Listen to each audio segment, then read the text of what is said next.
आप लोगों अगर ओ लेवल का प्रैक्टिकल देने जा रहे हैं फरवरी में, तो मैंने कल एक वीडियो बना के डाला था आप लोगों को, जिसमें मैंने M2 का कुछ क्वेश्चन, एक क्वेश्चन सॉल्व कराया था और कुछ बेसिक ट्रिक्स बताई थी। आप लोग जरूर इस वीडियो को देख लीजिएगा, तो आपको काफी अच्छा खासा आइडिया लग जाएगा कि कैसे होगा आपका ओ लेवल का पेपर इस बार ऑनलाइन पैटर्न पे। आज मैं आपको एक थोड़ा सा ट्रिक का वो पार्ट भी बताने जा रहा हूं, और दूसरा मैं आपको एक चीज और बताने जा रहा हूं बच्चों, कि कौन कौन से इंपॉर्टेंट क्वेश्चन है जो ओ लेवल के प्रैक्टिकल में 99% नहीं 100% आएंगे ही आएंगे। अभी से बता दिया है। और आप देखिएगा ये पेपर में जो मैं क्वेश्चंस देने जा रहा हूं 100% आपको मिलेंगे, हर पेपर में रहते ही रहते हैं। तो पहले पेपर से शुरू करते हैं। पहले कुछ क्वेश्चंस देख लेते हैं जिनको आप लोगों को एग्जाम में देना है और किस तरीके से देना है, पहले वो देख लीजिए। तो जो सबसे पहला क्वेश्चन मैं आप लोगों को बताने जा रहा हूं वो ये कि आप लोगों को एक सिंपल सा टेबल और फॉर्म बनाने को मिलेगा। देखिएगा इस तरीके का एक फॉर्म दिया गया है, जिसमें आपको अपना नाम या फिर अपनी ईमेल आईडी और एक छोटा सा फॉर्म डिजाइन करना होगा। इस तरीके का फॉर्म बनाना होगा। ये HTML के फॉर्म कमांड से आप लोगों को तैयार करना होता है। ठीक। तो एक क्वेश्चन आपका ये दिया हुआ है, मैं इसका फॉर्म डिजाइन करके दिखा देता हूं। इसमें CSS का भी इस्तेमाल किया गया है, स्टाइल शीट्स का, फॉर्म को बेहतर करने के लिए। तो चलिए देखते हैं कैसे बनाया जाए इसे। अगर आप लोगों के पास सबलाइन नहीं है तो आप लोग सबलाइन टेक्स्ट एडिटर नेट से डाउनलोड कर लीजिए, क्योंकि वहां पर आपको HTML नहीं मिलेगा, आपको एक छोटी सी पॉपअप विंडो मिलेगी, उसी में आप लोगों को इसे बनाना होगा।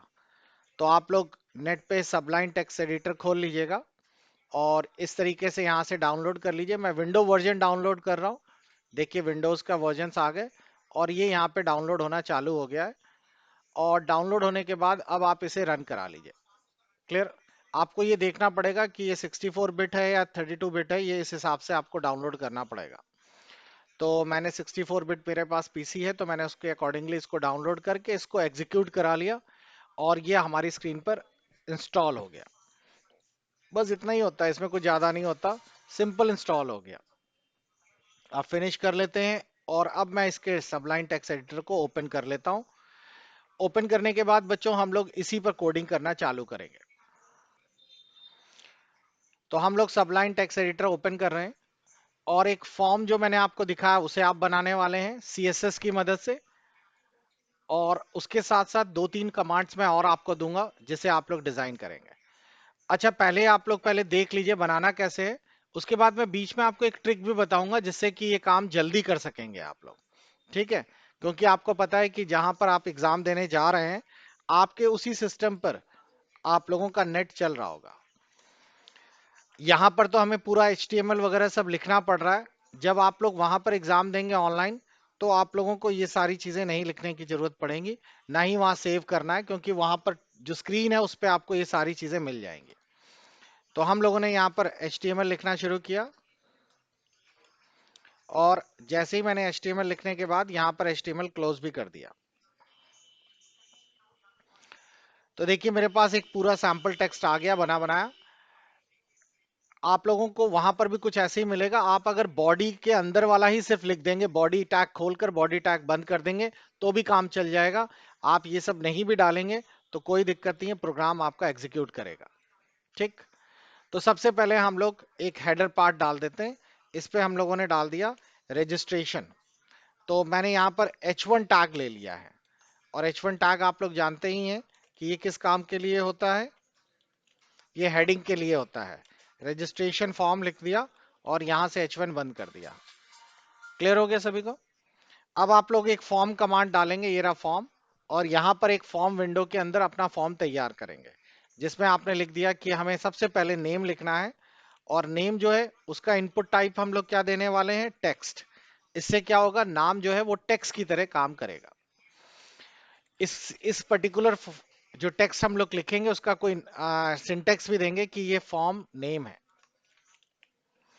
और मेरे को बताइए BR क्या करता है, ब्रेक कर देगा, लाइन ब्रेक करके आपको सेकंड लाइन पर आप लोगों को शिफ्ट कर देगा। दूसरा हमने दे दिया एज, और एज में भी दे दिया इनपुट टाइप। इस पर हम लोगों ने यहां पर डाल दिया है नंबर, ये नंबर की तरह काम करेगा। और इसका भी एक नाम दे दिया है कि ये फॉर्म नंबर हो। ठीक है, या एज हो, और एक ब्रेक कर दिया। फिर तीसरा डाल दिया है ईमेल, और ईमेल में भी हम लोग इनपुट टाइप डाल देते हैं। इनपुट टाइप डाल दिया और ईमेल के अंदर ईमेल डाल दिया, और इसका भी एक नाम दे दिया, फॉर्म ईमेल। ठीक, और इसको सेव कर दिया। अब मैं इसको ओपन करता हूं ब्राउजर में, तो देखिए आपके स्क्रीन पर ये कुछ इस तरीके से खुलकर आ रहा है। क्लियर हुआ? अगर आपको लगता है कि इसमें थोड़ी स्पेस होती तो ज्यादा अच्छा रहता, तो आप यहाँ एक की जगह मल्टीपल ब्रेक कर दीजिए। इससे क्या होगा, आपका दो दो ब्रेक्स हो जाएंगे, तो बट नेचुरल है कि आप लोगों का थोड़ा सा स्पेस ज्यादा हो जाएगी। और अब मैं रन करूंगा तो देखिए आपको ब्रेक करने दिखेगा। यहाँ नंबर है तो यहाँ नंबर दिख रहे हैं, यहाँ ईमेल आईडी डालने के लिए आ गई है तो आप ईमेल आईडी डाल सकते हैं, और यहाँ नाम लिख सकते हैं। तो सभी को समझ आ रहा है? तो इस तरीके से हमारा एक छोटा सा फॉर्म तैयार हो गया। अब आप लोग इस फॉर्म को थोड़ा सा स्टाइलिश कर सकते हैं।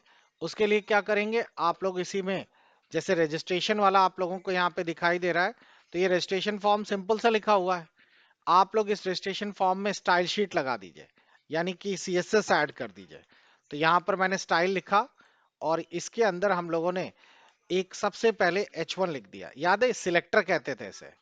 अब H1 का हम लोगों ने यहाँ पे ले लिया कि ये जो है टेक्स्ट अलाइन जो है ये सेंटर हो। इससे क्या होगा, H1 जहां पर भी लिखा मिलेगा उसका अलाइनमेंट ऑटोमेटिकली सेंटर हो गया होगा। तो H1 यहां पर है, अब मैंने इसको रीलोड किया तो देखिए ये सेंटर पे आ गया। ठीक है, बैकग्राउंड कलर, फॉन्ट, जो भी आप चाहते हैं वो आप लोग यहाँ पे डाल सकते हैं। अब जैसे आपको बॉडी का कलर चेंज करना था, तो यहाँ पर आप लोग एक सिलेक्टर और डाल देते, बॉडी, और बॉडी का अपना यहाँ पे डाल देते। बॉडी में कौन सा डाला जाता है, बीजी कलर डाल देते हैं, या बैकग्राउंड कलर डाल देते हैं, जो भी ले लेते हैं। जैसे हम लोगों ने यहाँ पे डाल दिया बैकग्राउंड कलर पिंक। तो हम लोग जब रीलोड करेंगे तो आपको दिखाई देगा बैकग्राउंड कलर पिंक हो गया। तो आपको एक इस तरीके का फॉर्म बनाना आएगा। ये तो मैंने छोटा सा बता दिया, लेकिन जब आपको वहां मिलेगा तो वहां फॉर्म थोड़ा सा बड़ा होगा। उस पे आपको चेक बॉक्सेस भी लगाने होंगे। देखिए ये रहा, इस तरीके का होगा। आपको चेक बॉक्सेस भी दिखे होंगे, ऑप्शन बटन भी होगा, सुपरस्क्रिप्ट सबस्क्रिप्ट ये भी होंगे। इस तरीके से आप लोगों का एक पूरा फॉर्म होगा। तो इसकी एक फोटो ले लीजिएगा। आप लोग इस तरीके का एक फॉर्म जरूर बनाना सीख लीजिएगा। इसी तरीके की बेसिक कोडिंग याद रखिएगा, कभी भी जब आप लोग ऑनलाइन एग्जाम देंगे तो आपको खाली नहीं छोड़नी विंडो। क्योंकि अच्छा, एक बहुत सारे बच्चे मुझसे ये भी पूछते हैं कि जब हम लोग ऑनलाइन पेपर देके सबमिट कर देंगे तो वो पेपर नेलिट के पास चला जाएगा। नहीं, वो नेलिट के पास नहीं जाता। जिस सेंटर पे आप एग्जाम देंगे उसी सेंटर पे ही जाकर वो सेव हो जाता है। वहां पर रात में या शाम को 6 बजे के बाद जब आपके सबके पेपर खत्म हो जाते हैं, तो एग्जामिनर एक एक करके सारे आपके सबमिट की हुई शीटें पढ़ता है, और उसके बिहाफ पर आप लोगों के आंसर्स देता है। तो अगर आपने खाली भेज दिया फॉर्म, तो मान लीजिए आप इतना बड़ा नहीं बना पा रहे, तो इतना तो बना ही लेंगे ना। तो आप कुछ ना कुछ भर के जरूर आइएगा। ठीक है, और अगर आपको कुछ भी ना आए, तो आपको तो पता ही है जो मैंने ट्रिक बताई थी, कि आप लोगों के इसमें नेट तो चल ही रहा है। ठीक है, कभी कभार होता है ये फुल स्क्रीन पे आ जाता है। अब फुल स्क्रीन पर आ गया तो आप लोग नेट खोल ही नहीं पा रहे। तो आपको पता है ना कि आपके कंप्यूटर में विंडो बटन है। तो जैसे ही आप विंडो बटन नीचे की ऑन करेंगे, विंडो पॉपअप हो जाएगा। और विंडो पॉपअप होने के बाद फिर आप लोग गूगल क्रोम या जो भी ब्राउजर है उस पर आप लोग नया टैग ले लीजिएगा, या फिर कंट्रोल शिफ्ट एन दबा दीजिएगा। तो आपको न्यू टैब मतलब एक तरह से इनकॉग्निटो मोड में खुल जाएगा।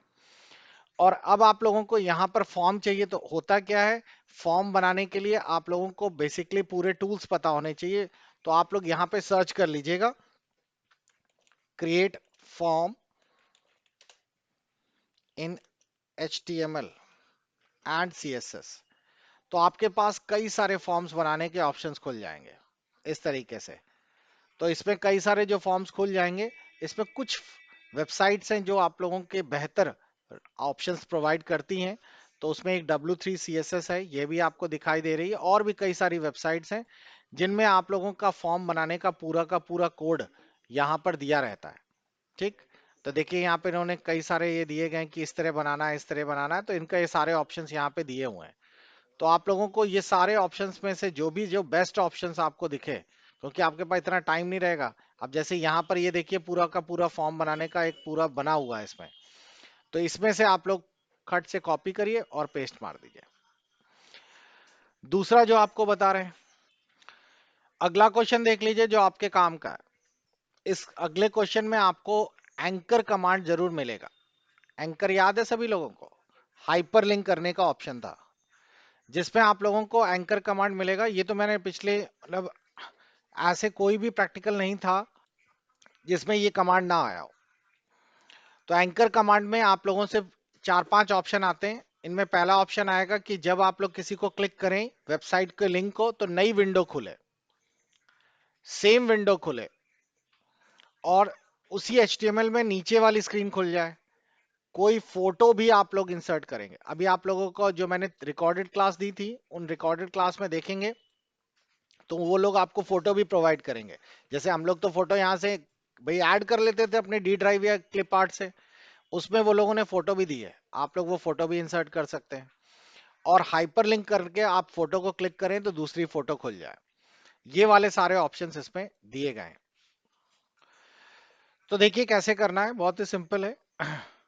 हम लोग फिर से सबलाइन ओपन कर लेते हैं। अब आपको सबसे पहला काम तो ये करना पड़ेगा, एक एंकर कमांड डालना पड़ेगा। देखिए मैं यहाँ पर सीधा बॉडी से शुरू कर रहा हूँ। यहाँ पर मैंने लिखा ए, और इसके आगे का क्या था, href। अब आपको वो पाथ बताना पड़ेगा कि कौन सी साइट को लिंक करना है। ठीक है, तो हम लोग किसी साइट का लिंक लिख देते हैं यहाँ पर। जैसे मैं अपनी एक साइट का लिंक लिख देता हूँ, iceacademy.co.in। ठीक है, ये वेबसाइट खुलेगी। उसके बाद फिर लिखा हुआ है कि आप लोग जब इसे क्लिक करेंगे तो ये वेबसाइट किसे क्लिक करने के बाद खुले। किसको क्लिक करने के बाद खुले का मतलब होता है कि हम लोग इसके लिए एक यहाँ पे लिख देता हूँ आइस एकेडमी, और इसके बाद मैंने यहाँ से एंकर बंद कर दिया। बस इतना ही था। अब मैं इसे रन कराता हूँ तो आपको यहाँ पर एक जगह पे ये देखिए आइस एकेडमी लिखा हुआ दिखाई देगा, और जब मैं इसे क्लिक करता हूँ तो वो वेबसाइट खुल गई यहाँ से। लेकिन क्या ये वेबसाइट नए पेज में खुली है या उसी पेज में खुल गई है? उसी टैब में खुल गई है ना। हमें नए टैब पे खोलनी थी इसे। तो नए टैब पे कैसे खोलेंगे, उसके लिए आप लोगों को थोड़ा सा चेंज करना पड़ेगा। आप लोग जो लिख रहे हैं उसी में एक लाइन और जोड़ दीजिएगा, टारगेट, और टारगेट में डाल दीजिएगा अंडरस्कोर ब्लैंक। ठीक, टारगेट, और यहां पे लिख दीजिएगा अंडरस्कोर ब्लैंक, और इसको सेव करके रीलोड कर दीजिएगा। अब जैसे ही मैं यहां क्लिक कर रहा हूं आप देख रहे होंगे कि उसी फॉर्म पे खुल रही है या फ्रेश टैग ले लिया उसने। फ्रेश टैग ले लिया ना ये वाला। तो ये एक अंतर आ जाता है। इसे क्लिक करेंगे, देखिए फ्रेश टैग आ गया। तो आप लोगों को ये समझ आ गया होगा कि इस तरीके से हम लोग अंडरस्कोर ब्लैंक लिखने से एक नया टैग जनरेट कर पाएंगे। ठीक, इसी में अगर आप लोगों को ऊपर और नीचे अगर आपको लिखना है तो आप लोग ये कमांड यूज करिएगा, एंकर वाला हैश बॉटम। ऐसा करने से क्या होगा, नीचे बॉटम नाम से एक आईडी जनरेट कर लीजिएगा।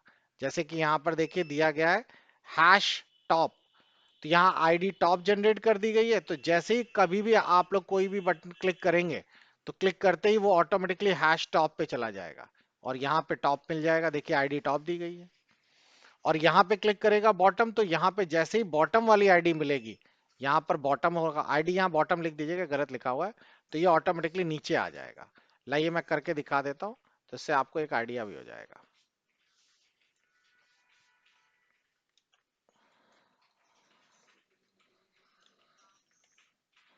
इसमें तो बहुत कुछ कॉपी हो गया।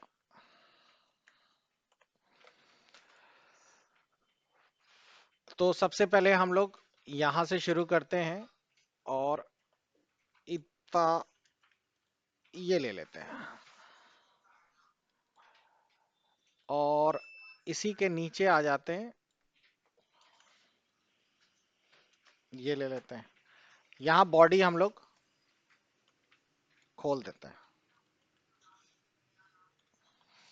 अब बीच में बच्चों ये ब्रेक ब्रेक ब्रेक क्यों लिखा हुआ है? क्योंकि बीच में हम लोग मैटर लिखना नहीं चाहते थे। ठीक है, तो हम लोग भी ऐसे ही करते हैं, यहाँ पे खूब सारे ब्रेक डाल देते हैं ताकि प्रोग्राम नीचे अपने आप आ जाए।